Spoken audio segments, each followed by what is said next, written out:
How participants saw the movement. जो civil disobedient movement Mahatma Gandhi ने launch की थी, जो फेल हो गई थी और 1932 में अगेन रीलॉन्च की थी। मतलब उसके दौरान कितने कितने लोगों ने, कौन से लोगों के ग्रुप्स ने इस मूवमेंट को ज्वाइन किया और वो इस मूवमेंट को किस प्रकार देखते थे, ये सारा का सारा कंसेप्ट हम इस हेडिंग में डिस्कस करने जा रहे हैं।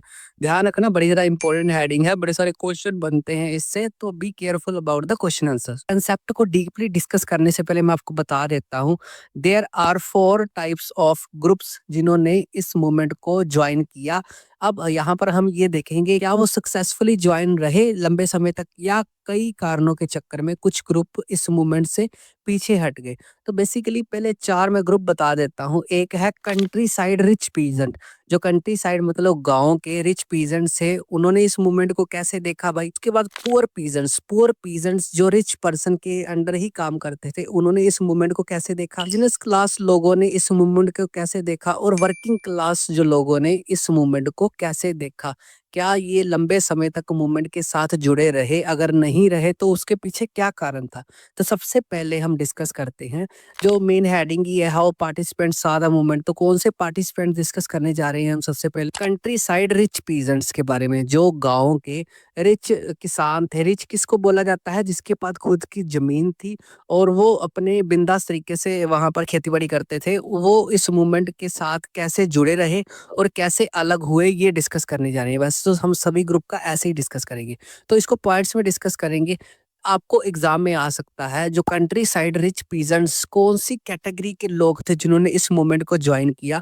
तो आपने 2 कैटेगरी याद रखनी है। एक पट्टीदार, जो कहाँ पर थे, गुजरात के पट्टीदार ने इसको ज्वाइन किया। और लास्ट में दूसरा है जाट्स। जाट्स कहाँ के थे, उत्तर प्रदेश के जाट। तो यहाँ से एक एमसीक्यूज क्वेश्चन आता था, इसका ध्यान रखना। उसके बाद इनकी डिमांड क्या थी, क्यों इन्होंने civil disobedient movement Mahatma Gandhi की ज्वाइन की थी। इनसे हाई रेवेन्यू लिया जाता था, टैक्स हाई लिया जाता था, गवर्नमेंट ब्रिटिश गवर्नमेंट इनसे हाई टैक्स लेती थी। तो इनका स्वराज और स्ट्रगल, इनकी स्ट्रगल क्या थी, इनके लिए स्वराज, इनके लिए फ्रीडम क्या थी। हाँ भी हमें राहत मिल जाए, हमें छुटकारा मिल जाए हाई रेवेन्यू में। तो इसीलिए उन्होंने एक्टिवली इस मूवमेंट को, कौन सी, सिविल डिसोबीडियंट मूवमेंट को ज्वाइन किया। यहाँ पर आपको एक क्वेश्चन 1 नंबर का ये बनता होता है, 2 मार्क्स का, सॉरी। रिच जो किसान थे कंट्री साइड के, उन्होंने क्यों इस मूवमेंट को ज्वाइन किया, तो ये सारा कारण लिखना है उसका। उसके बाद आगे बात करते हैं उनकी डिसअपॉइंटमेंट, मतलब वो किस चीज से निराश हो गए थे महात्मा गांधी की। वो ना, जो महात्मा गांधी ने इस मूवमेंट को 1931 में विड्रॉल कर लिया था, जो हम मैंने पीछे कारण बताया, उसका रीजन बताओ। 1931 में महात्मा गांधी ने सिविल डिसोबीडियंट मूवमेंट का विड्रॉल क्यों किया।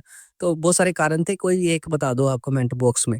तो जिसके चक्कर में ये बहुत ज़्यादा डिसअपॉइंटेड हो गए। उन्होंने बोला हाँ भी, अब महात्मा गांधी हमारे साथ ये क्या कर रहे हैं, हम बढ़ चढ़ के इस मूवमेंट को एक्टिवली पार्टिसिपेट कर रहे हैं, लोगों को इंस्पायर कर रहे हैं। पर महात्मा गांधी ने जब 1931 में इस मूवमेंट को विड्रॉल कर लिया, तो that is the disappointment for the country side rich peasants. तो इसका रिजल्ट क्या हुआ, जब महात्मा गांधी ने इसको रीलॉन्च किया था मूवमेंट को 1932 अगले साल ही, तो इन्होंने इसका ना सपोर्ट नहीं किया। मतलब वही सेम सी बात होगी, अगर पहले महात्मा गांधी बंद ना करते तो ये कभी भी उस मूवमेंट के साथ नहीं टूटते।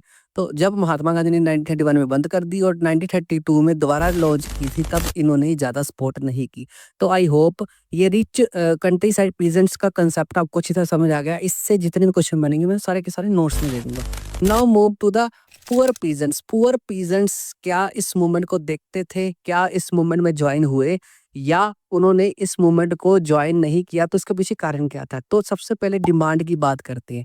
जैसे हमने रिच पीजेंट की डिमांड देखी थी, वैसे ही पुअर पीजेंट्स की डिमांड थी, जिसके चक्कर में उन्होंने इस मूवमेंट को ज्वाइन करना चाहा। तो उनकी डिमांड थी, उनके पास ना रेंट बड़ा लिया जाता था। बेसिकली आपने एक कंसेप्ट याद रखना है, एक तरफ ब्रिटिश थे और बीच में थे रिच पीजेंट्स और लास्ट में थे पुअर पीजेंट, जो रिच पीजेंट्स के नीचे ही काम करते थे, रेंट देते थे उनकी जमीन का। जो जितना भी रेंट इकट्ठा कर लिया था रिच पीजेंट्स ने, फॉर एग्जांपल, वो ब्रिटिश को रेंट देते थे और ब्रिटिश को टैक्स देते थे। तो बेसिकली पुअर पीजेंट्स की ये डिमांड थी, ब्रिटिश से नहीं थी। बेसिकली उनकी रिच पीजेंट्स से डिमांड थी। डिमांड क्या थी, वो उनसे ना रेंट कम लिया जाए, मतलब भाड़े पे जितनी भी जमीन लेते थे, ठेके पे समझ लो, तो उसका रेंट कम देना पड़े उनको। आगे उन्होंने एक्शन क्या किया, एक्शन किया उन्होंने, स्टार्ट की नो रेंट कैंपेन। आपको एग्जाम में आ सकता है, ऐसा कौन सा ग्रुप था जिसने सिविल डिसोबीडियंट मूवमेंट के चलते हुए एक नो रेंट करके एक कैंपेन चलाई थी। तो वो थे पुअर पीजन, पुअर किसान।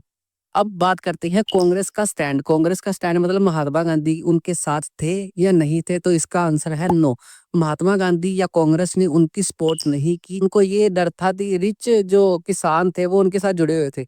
अगर ये पुअर पीजेंट्स की बात सुन लेते हैं तो रिच किसान उनसे अपसेट हो जाएंगे और वो उनकी पार्टी का साथ छोड़ देंगे। तो कांग्रेस को ये डर था, राजनीति है भाई, तो इसके चक्कर में उनकी सपोर्ट नहीं की कांग्रेस ने। आपको आ सकता है कांग्रेस ने रिच पीजेंट्स की सपोर्ट की और पुअर पीजेंट्स की सपोर्ट नहीं की, उसके पीछे क्या कारण है, तो ये लिखना है आपने।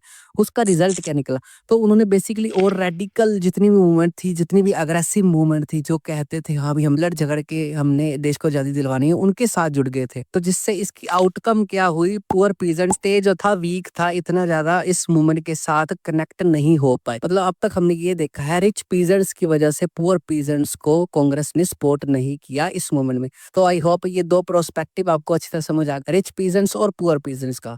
Now move to the business class. Business class क्या इस मूवमेंट के साथ जुड़ पाई, अगर नहीं तो उसके पीछे क्या कारण था। तो सबसे पहले बात करते हैं बिजनेसमैन क्लास सबसे ज्यादा अमीर होनी शुरू होगी during first world war. First world war के ड्यूरिंग क्या हुआ, बिजनेस क्लास का बिजनेस चल पड़ा, ऐसे याद रख लो। तो वो रिच और पावरफुल होनी शुरू होगी। उनकी डिमांड क्या थी, वो उनको प्रोटेक्शन चाहिए थे, इंपोर्ट एक्सपोर्ट करने में बहुत सारी रिस्ट्रिक्शन लगाई हुई थी ब्रिटिश ने। तो वो लोग ये चाहते थे, उनकी डिमांड ये थी कि उनका बिजनेस आसानी से फ्रीडम के साथ ब्रिटिश नहीं करने देते थे और ब्रिटिश सिर्फ अंग्रेजों को ही फायदा दिलवाते थे। वो बोलते थे कि भारत का कोई भी बिजनेसमैन या इंडस्ट्री वाला बंदा अमीर नहीं होना चाहिए। तो बेसिकली आपको वर्ल्ड वॉर वन का कंसेप्ट समझ आना चाहिए। हाँ भी वो उनके पास रिच और पावरफुल कब हुए, वर्ल्ड वॉर वन के ड्यूरिंग उनके पास पैसे आने शुरू हो गए और उनकी डिमांड क्या थी, उनको फ्रीडम चाहिए थी अपने बिजनेस के लिए। यहाँ तक समझ आ गया। तो इंडस्ट्री क्लास ने अपनी अपनी ऑर्गेनाइजेशन बनानी शुरू कर दी ड्यूरिंग जब ये महात्मा गांधी अपनी मूवमेंट चला रहे थे। ऑर्गेनाइजेशन का भाई नाम याद रखना है। सबसे पहली ऑर्गेनाइजेशन है इंडस्ट्रियल एंड कमर्शियल कांग्रेस, जो कब उन्होंने स्टार्ट की 1920। दूसरी है FICCI की बोला जाता है। ये ऑर्गेनाइजेशन कब स्टार्ट की गई, 1927 मतलब 1927 को। ऑर्गेनाइजेशन के ऊपर क्वेश्चन आ सकता है कौन कौन सी बिजनेस क्लास ने अंग्रेजों के खिलाफ धरना देने के लिए या अपना गुस्सा प्रकट करने के लिए स्टार्ट की थी। तो ये दो याद रखनी है। उसके बाद लीडर्स, इनके लीडर्स कौन कौन से थे, सबसे मेन लीडर्स है, इनको आपने याद रखना है। Purshottam Das Thakur and GD Birla are the leaders, are the prominent leader of the business class. तो आपने याद रखना है लीडर्स, परसोत्तम दास ठाकुर, GD बिरला जी उनका लीडर के रूप में आए थे। उन्होंने सपोर्ट की जितने भी महात्मा गांधी, उनको पता चला महात्मा गांधी ने एक सिविल डिसोबीडियंट मूवमेंट करके मूवमेंट चलाई है, तो उन्होंने बहुत ज्यादा सपोर्ट की इस मूवमेंट की। उनके सपोर्ट करने का पीछे कारण क्या था, उनको आजादी चाहिए थी जो सिर्फ और सिर्फ कांग्रेस ही दिलवा सकती थी उनके हिसाब से।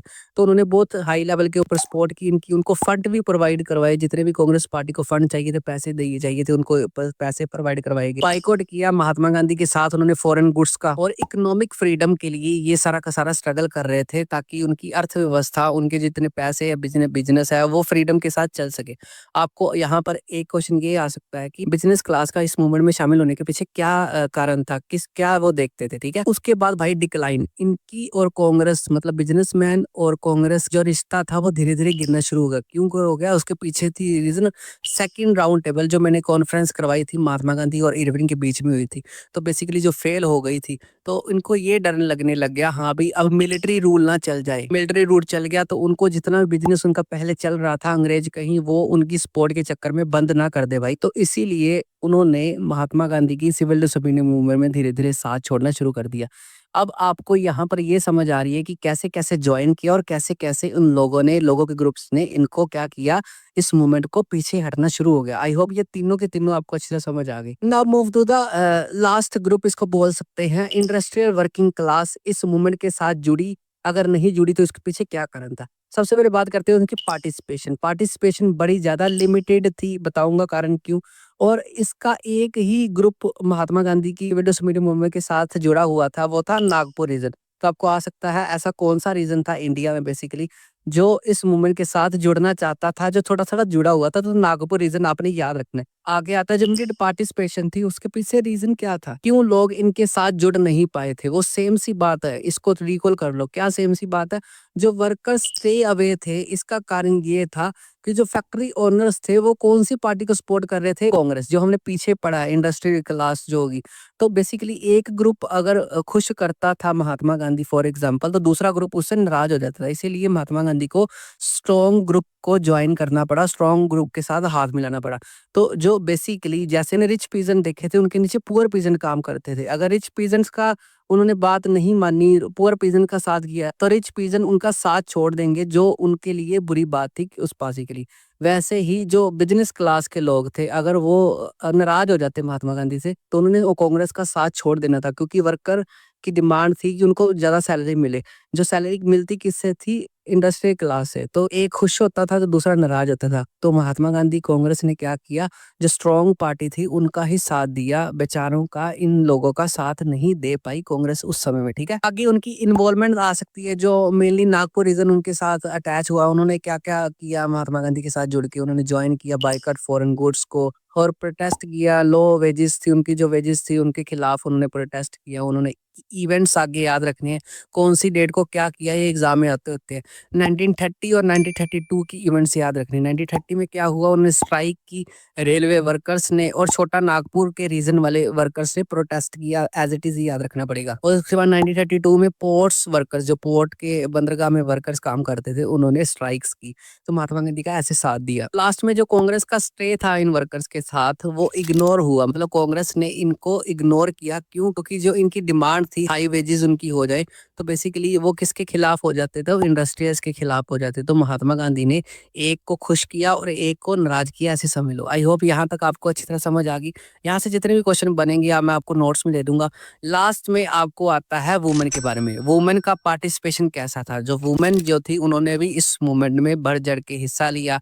उन्होंने प्रोटेस्ट किए, साल्ट मार्च के ड्यूरिंग बहुत सारी वुमेन महात्मा गांधी के साथ जुड़ी।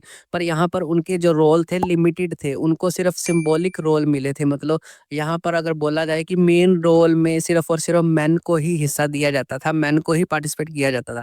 उनको, उन्होंने पार्टिसिपेट तो किया पर उनको उतना ज्यादा क्रेडिट नहीं मिला।